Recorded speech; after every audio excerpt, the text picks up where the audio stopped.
लखनऊ में मुख्यमंत्री योगी आदित्यनाथ ने की बैठक। पीडब्ल्यूडी के प्रेजेंटेशन के संबंध में विभागीय मंत्रियों और अधिकारियों के साथ किया मंथन। कई मुद्दों पर हुई चर्चा।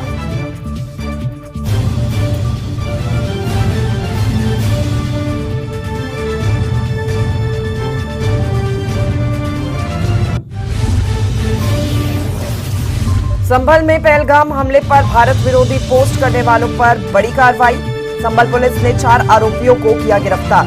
पीएम की फोटो से छेड़छाड़ कर फेसबुक पर की थी पोस्ट।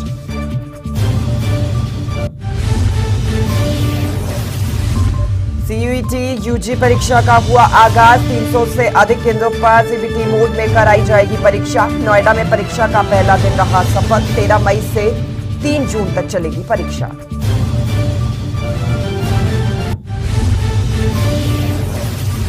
कानपुर के बिरखाना मार्केट में लगी भीषण आग। दवा की कई दुकानें आग की चपेट में। फायर ब्रिगेड ने कड़ी मशक्कत के बाद पाया काबू। इलाके में फैला धुआं, मची दहशत।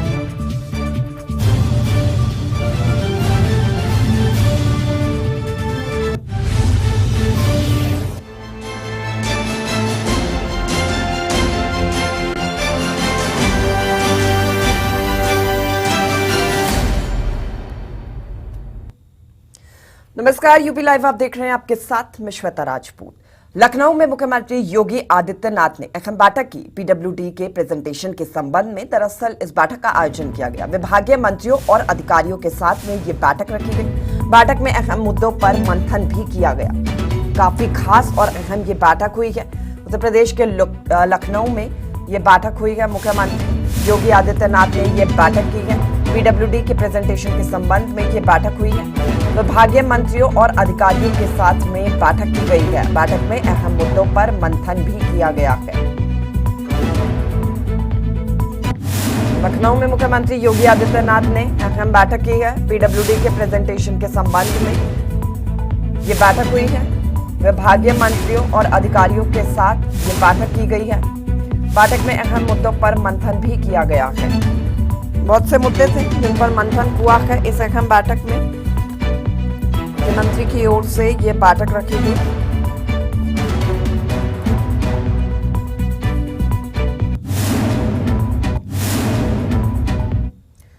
लखनऊ में मुख्यमंत्री योगी आदित्यनाथ ने H5 एवियन वायरस के खतरे को लेकर स्वास्थ्य और पशुपालन विभाग के अधिकारियों के साथ में अहम बैठक की। सीएम ने वायरस के प्रसार को रोकने और पोल्ट्री उद्योग की सुरक्षा के लिए त्वरित कार्रवाई के भी निर्देश दिए हैं।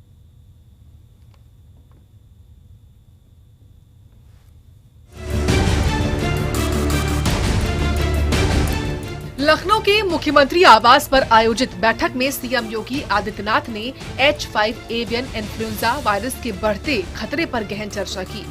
ये वायरस मुख्य रूप से पक्षियों को प्रभावित करता है, लेकिन पशुओं और इंसानों में भी इसके संक्रमण की आशंका रहती है। सीएम ने स्वास्थ्य और पशुपालन विभाग को सतर्क रहने और निगरानी बढ़ाने के निर्देश दिए।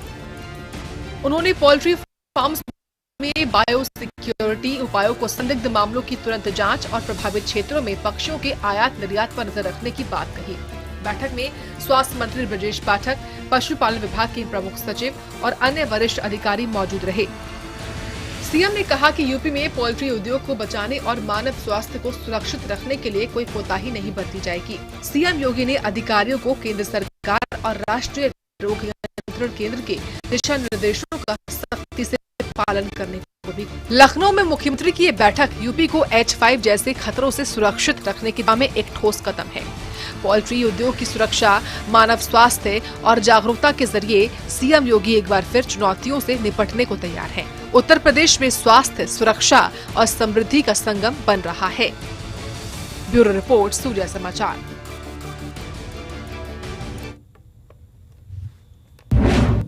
यूपी के कैबिनेट मंत्री कपिल देव अग्रवाल ने ऑपरेशन सिंदूर की शानदार सफलता के लिए प्रधानमंत्री नरेंद्र मोदी का आभार जताया। साथ ही राहुल गांधी की विशेष संसद सत्र की मांग पर उन्होंने कहा कि जल्द ही सत्र बुलाया जाएगा, जिसमें पीएम मोदी विपक्ष के सभी सवालों का जवाब भी देंगे।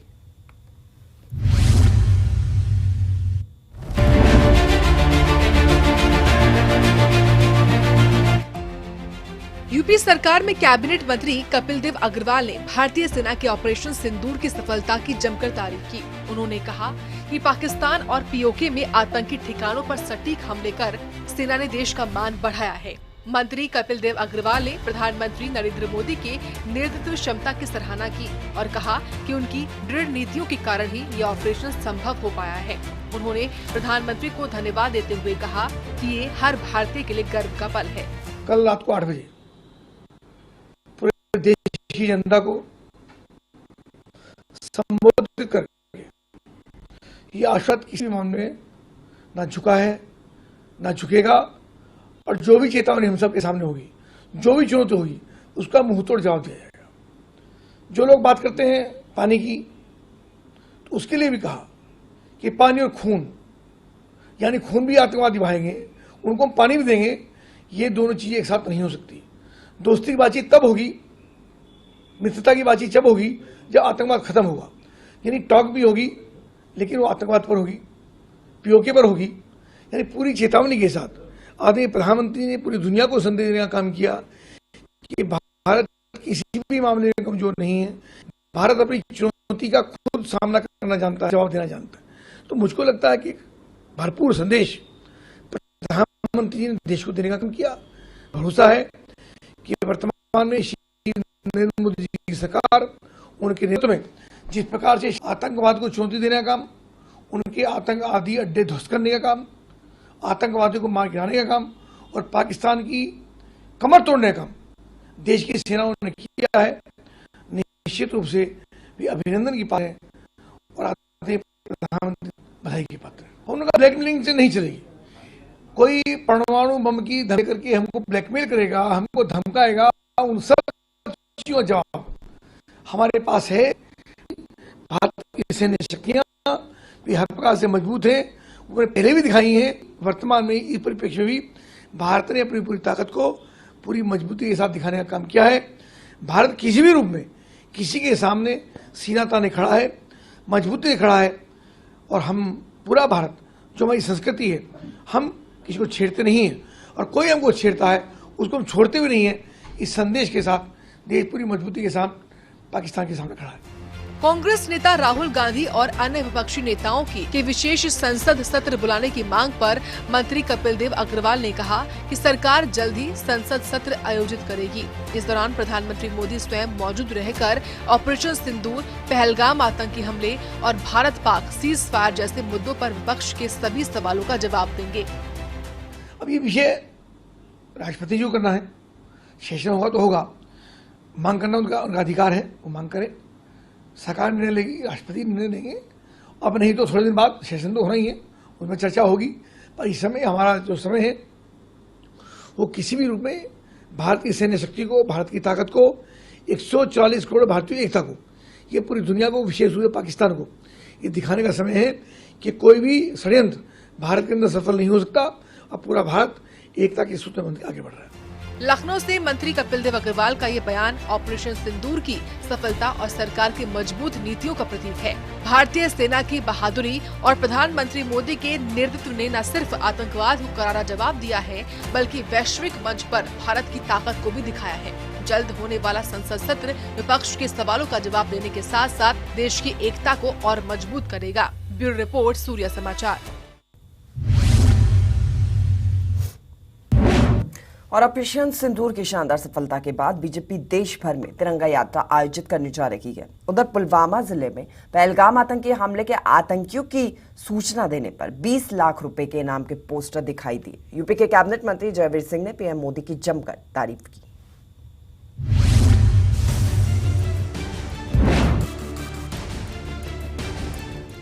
ऑपरेशन सिंदूर की सफलता ने देश में एक नया जोश भर दिया है। भारतीय सेना ने 7 मई को पाकिस्तान और पीओके में आतंकी ठिकानों पर सटीक हमले कर 100 से ज्यादा आतंकियों को ढेर किया, जो 22 अप्रैल को पहलगाम आतंकी हमले का जवाब था।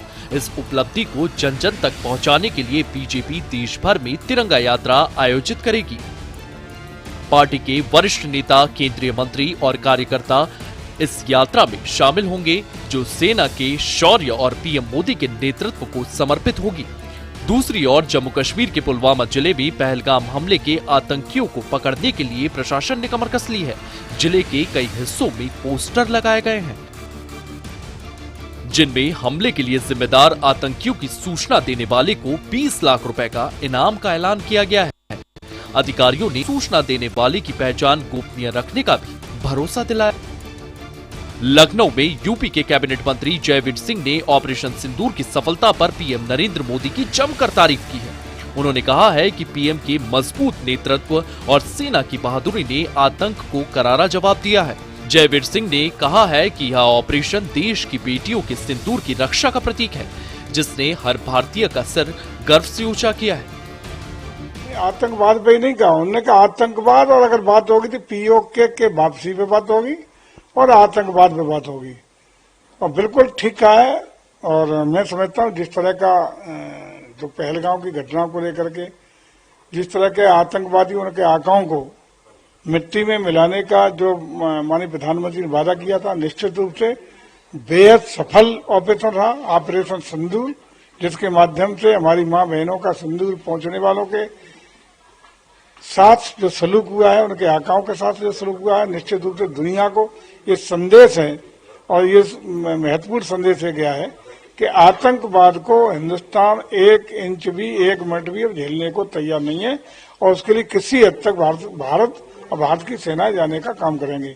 भारत की सेनाओं को बहुत बहुत बधाइयां, बहुत बहुत उनका साधुवाद, अभिनंदन, जिन्होंने एक नया संदेश, विश्व की सर्वश्रेष्ठ सेना होने का संदेश, विश्व की सबसे आधुनिकतम तकनीक का इस्तेमाल करने वाली सेना होने का प्रमाण पूरे विश्व के सामने प्रस्तुत किया है, जिसने पाकिस्तान को 2 दिन के अपने हमलों में घुटने पर लाने का काम कर दिया।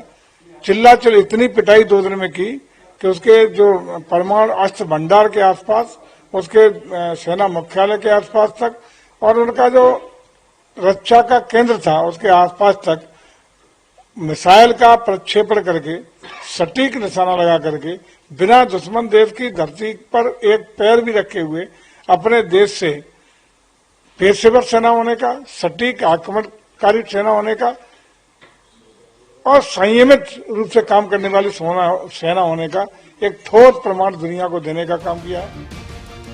वहीं रक्षा विशेषज्ञ टीपी त्यागी ने पाकिस्तान पर निशाना साधते हुए कहा है कि यह युद्ध का युग नहीं है, लेकिन आतंकवाद का भी युग नहीं है। पाकिस्तान को अपनी हरकतों की सजा भुगतना पड़ेगी। मोदी जी ने ये बात कही और ये बात करने के साथ साथ उन्होंने जो खास बात कही वो ये कि ये युग युद्ध का नहीं है, पर ये युग आतंकवाद का भी नहीं है। दूसरा उन्होंने ये कहा कि अब के बाद जो एक्शन होगा उसमें आतंकी और पाकिस्तान की सरकार को अलग अलग नहीं समझा जाएगा, यानी कि एक्शन दोनों के ऊपर होगा। तीसरी बात उन्होंने कही कि अब तुरंत एक्शन लिया जाएगा। आज से पहले जैसे सर्जिकल स्ट्राइक हुई, फिर बहुत समय बाद बालाकोट स्ट्राइक हुई और फिर उसके बाद अब ऑपरेशन सिंदूर हुआ, लेकिन उन्होंने कहा कि अब तुरंत एक्शन लिया जाएगा और जो ऑपरेशन सिंदूर है वो खत्म नहीं हुआ है, स्थगित किया गया है, यानी कि वो अभी चालू है और पाकिस्तान के खिलाफ अगर बात होगी तो केवल टेरर पे होगी या पीओके पे होगी। ऑपरेशन सिंदूर की सफलता, तिरंगा यात्रा और आतंकियों पर इनाम का ऐलान, ये सब भारत की उस अटल नीति को दर्शाता है जो आतंकवाद के खिलाफ जीरो टॉलरेंस की नीति रखती है। यूपी के कैबिनेट मंत्री जयवीर सिंह और रक्षा विशेषज्ञ टीपी त्यागी के बयान ने साफ कर दिया है कि भारत अब न सिर्फ जवाब देगा बल्कि आतंक के हर ठिकाने को नेस्तनाबूद करेगा। ये है नया भारत जो शक्ति, एकता और गौरव का संगम बना रहा है। ब्यूरो रिपोर्ट, सूर्य समाचार।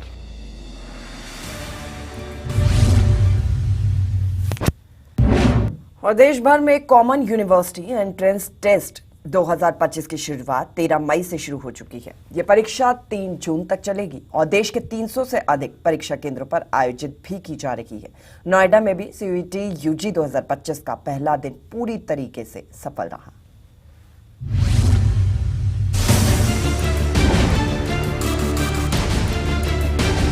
नेशनल टेस्टिंग एजेंसी यानी एनटीए द्वारा आयोजित CUET UG 2025 परीक्षा 13 मई से शुरू हो गई है। ये परीक्षा देश भर के 285 शहरों और विदेश के 15 शहरों में 300 से अधिक परीक्षा केंद्रों पर कंप्यूटर आधारित टेस्ट मोड में आयोजित की जा रही है। इस साल 3.5 लाख से ज्यादा छात्रों ने इस परीक्षा के लिए रजिस्ट्रेशन कराया है। जो केंद्रीय, राज्य, निजी और डीम्ड यूनिवर्सिटीज में स्नातक कोर्सेज में दाखिले का प्रवेश द्वार है। परीक्षा 37 विषयों के लिए 2 से 3 शिफ्ट में आयोजित की जा रही है।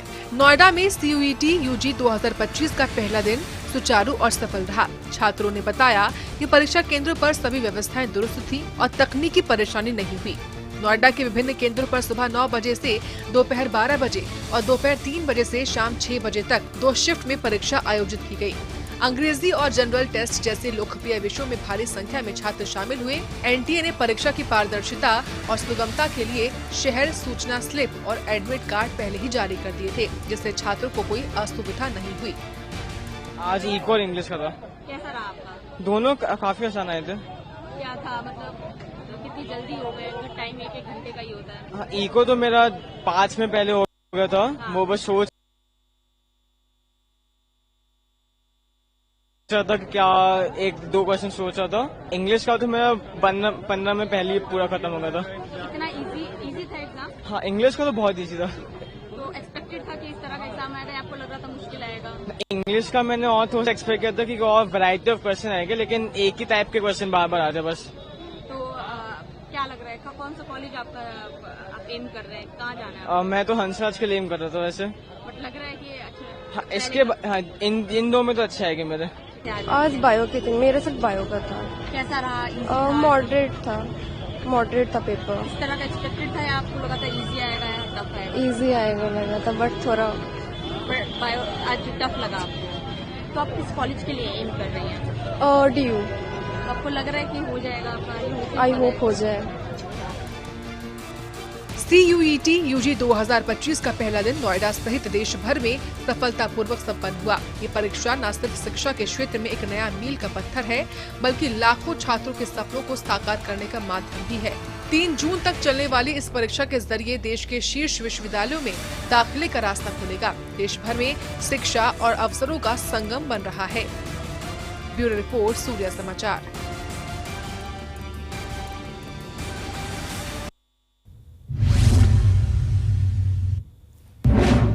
और चलिए आगे बढ़ेंगे खबरों में। संभल में पहलगाम हमले पर भारत विरोधी पोस्ट करने वालों पर कार्रवाई हो रही है। सोशल मीडिया पर भारत विरोधी पोस्ट करने पर कार्रवाई जारी है।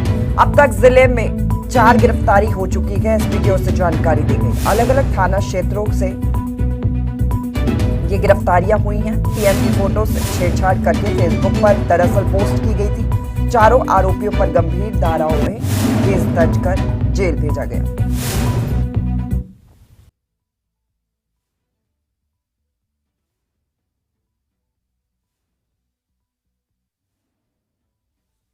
गांव में आतंकवादियों द्वारा इनोसेंट लोगों को हत्या करने के बाद में भारतीय सेना द्वारा जब पाकिस्तान को करारा जवाब दिया जा रहा था, तब संभल कस्बे के पास हजरत नगर गढ़ी से और बहजोई इन दोनों जगहों से करीबन 4 ऐसे लोगों को गिरफ्तार करके अभी तक जेल भेजा गया है, जिनके नाम रियाज, सरताज, जमात अली और गुड्डू बेग हैं। इन लोगों के द्वारा भारत विरोधी पोस्ट करके भारतीय सेना का मनोबल है उसको गिराने का प्रयास किया। उसके साथ साथ सेसेशनिस्ट टेंडेंसीज फैलाने के लिए पाकिस्तान के सपोर्ट में इस तरीके की बातें कही गई। इन चारों लोगों के खिलाफ 152 BNS और भारत गौरव अपमान निवारण अधिनियम के तहत कार्रवाई की गई है। इन चारों लोगों को गिरफ्तार करके पुलिस के द्वारा जेल भेजा गया है और कठोर से कठोर कार्रवाई अमल में लाई। जम्मू कश्मीर और कानपुर के बिरहाना रोड दवा मार्केट में भीषण आग लगने से हड़कंप मच गया। आग ने मार्केट को अपनी चपेट में ले लिया, जिसके बाद पूरे इलाके में धुआं फैल गया। फायर ब्रिगेड की टीमों ने कड़ी मशक्कत के बाद आग पर काबू पाया। देखिए।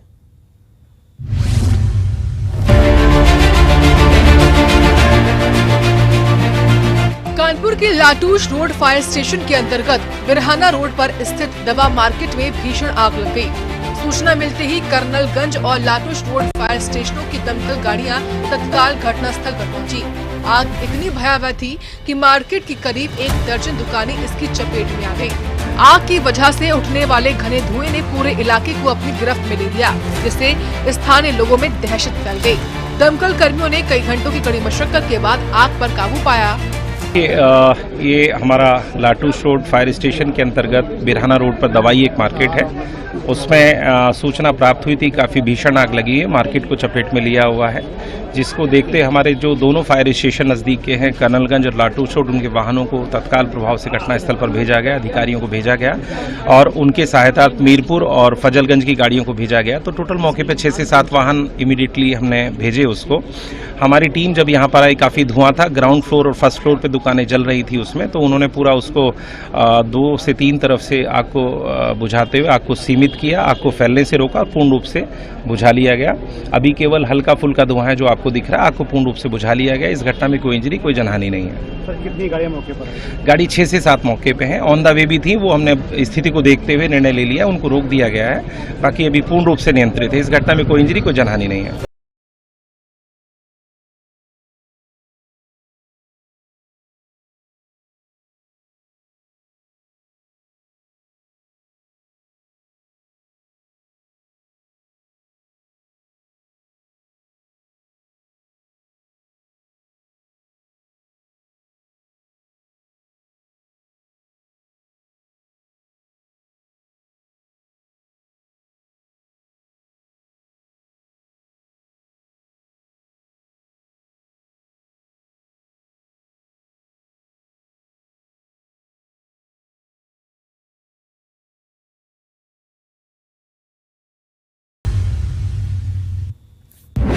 और चलिए आगे बढ़ेंगे।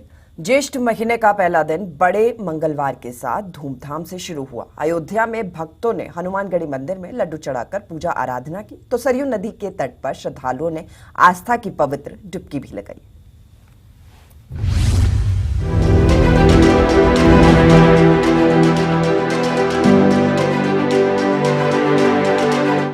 अयोध्या में ज्येष्ठ महीने के पहले बड़े मंगलवार पर धार्मिक उत्साह चरम पर रहा। सुबह से ही हनुमानगढ़ी मंदिर में भक्तों की भारी भीड़ उमड़ी रही। श्रद्धालुओं ने हनुमानगढ़ी में बजरंगबली को लड्डू और फूल चढ़ाकर मंगल कामना की। मंदिर परिसर में भक्ति भजनों और हनुमान चालीसा के पाठ से माहौल भक्तिमय हो गया। बड़े मंगलवार के दिन हनुमान जी की विशेष पूजा का महत्व है और इस बार अयोध्या में राम मंदिर के प्राण प्रतिष्ठा के बाद ये उत्सव और भी भव्य रहा। बड़ा मंगलवार, पहला मंगलवार है। आज के दिन हनुमान जी का विशेष दिन होता है और 5 मंगलवार पड़ते हैं, कभी कभी 4 मंगलवार पड़ते हैं ज्येष्ठ में, और इस दिन का विशेष महत्व है, इसलिए हम लोग आज यहाँ दर्शन पूजन करने आए हुए हैं। भीड़ यहाँ लाखों लाख की भीड़ है, बहुत भीड़ है। आज तो बहुत काफी भीड़ है। हम लोग हर मंगलवार आते हैं, लेकिन आज सबसे ज्यादा भीड़ लग रही है। आज के दिन की बहुत अच्छी शुभ मान्यता मानी जाती है कि जेठ के पहले दिन जो है दर्शन करना सबसे महत्वपूर्ण है। वहीं दूसरी ओर सरयू नदी के घाटों पर भी श्रद्धालु का तांता लगा रहा। भक्तों ने सरयू में स्नान कर पापों से मुक्ति और सुख समृद्धि की प्रार्थना की। कई श्रद्धालुओं ने सरयू आरती में भी हिस्सा लिया, जिसने अयोध्या की आध्यात्मिकता को और गहरा कर दिया। स्थानीय प्रशासन ने भक्तों की सुविधा के लिए मंदिर और घाटों पर सुरक्षा और साफ सफाई की पुख्ता व्यवस्था की, जिससे किसी भी तरह की असुविधा नहीं हुई। सरयू नदी का जो महत्व है, वो भगवान राम जब वनवास की यात्रा समाप्त करके आए तो उन्होंने पहले कहा, जा मज्जन से बिनहि प्रयासा, मम समीप नर पावहि वासा। तो इसका स्नान करने से तो समझो भगवान राम के नजदीक पहुंचते हैं। और वैसे भी आज ज्येष्ठ मास का प्रथम मंगलवार है, जो यहाँ स्थानीय तौर पर उसको बुढ़वा मंगल भी कहते हैं, और उसका यहाँ इतना महत्व है कि जो आप श्रद्धालुओं की संख्या को देख के आप अंदाज कर सकते हैं कि यहाँ इसका बुढ़वा मंगलवार भक्ति और आस्था का अनूठा संगम बन गया। हनुमानगढ़ी में लड्डुओं की भेंट और सरयू में पवित्र डुबकी ने न सिर्फ श्रद्धालुओं के मन को शांति दी, बल्कि अयोध्या की धार्मिक महिमा को और बढ़ा दिया। ये नई अयोध्या जो आस्था, संस्कृति और भक्ति का प्रतीक बन रही है। ब्यूरो रिपोर्ट, सूर्य समाचार। और यूपी लाइव में फिलहाल के लिए मेरे साथ इतना कि आप बने रहिए हमारे साथ। नमस्कार।